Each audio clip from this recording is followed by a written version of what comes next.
सरगोधा में सियासी गहमा गहमी अरूज पर पहुंच गई। उम्मीदवार बराए चेयरमैन माड़ी यूनियन कौंसिल चौधरी अहमद हसन रांझा ने टिकट होल्डर हल्का NA84 डॉक्टर लियाकत अली खान और हल्का PP76 के उम्मीदवार मेयर गुलाम दस्तगीर लक की हिमायत का ऐलान कर दिया।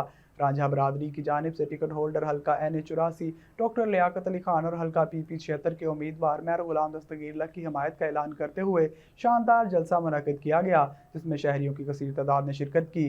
कौमी असम्बली के उम्मीदवार डॉक्टर लियाकत अली खान का कहना था कि अगर इलेक्शन में जीत हासिल होती है तो अहलियान माड़ी के तमाम मसाइल हल कर दिए जाएंगे। अवाम को शऊर आ गया है कि पाकिस्तान मुस्लिम लीग नून मुल्क को संवार सकती है।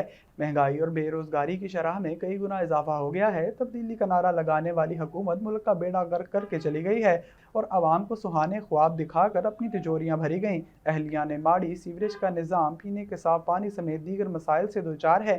हल्का NA84 की अवाम एतमाद करते हुए अपना कीमती वोट दें और 8 फरवरी को शेर के निशान पर मुहर लगाएं ताकि मुल्क को बहरान से निजात दिलाई जाए।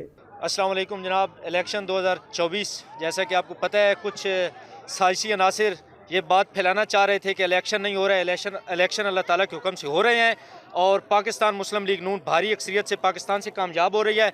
मियां नवाज शरीफ साहब इंशाल्लाह चौथी बार पाकिस्तान के वज़ीर आज़म मुंतखब हो रहे हैं और अल्लाह ताला के करम से हम ये अपने उम्मीदवारान को यकीन दिलाते हैं कि NA44 और PP76 से इंशाल्लाह हम भारी अक्सरियत से कामयाब हो रहे हैं और पाकिस्तान मुस्लिम लीग नून का जहां पे 2017 में इस पाकिस्तान का तरक्की का सफ़र रोका गया था, इंशाल्लाह वहीं से स्टार्ट होने जा रहा है और अल्लाह ताला के करम से 8 फरवरी को हम आपको खुशी की खबर देंगे और मियां नवाज शरीफ पाकिस्तान के चौथी बार वज़ीर आज़म बनेंगे।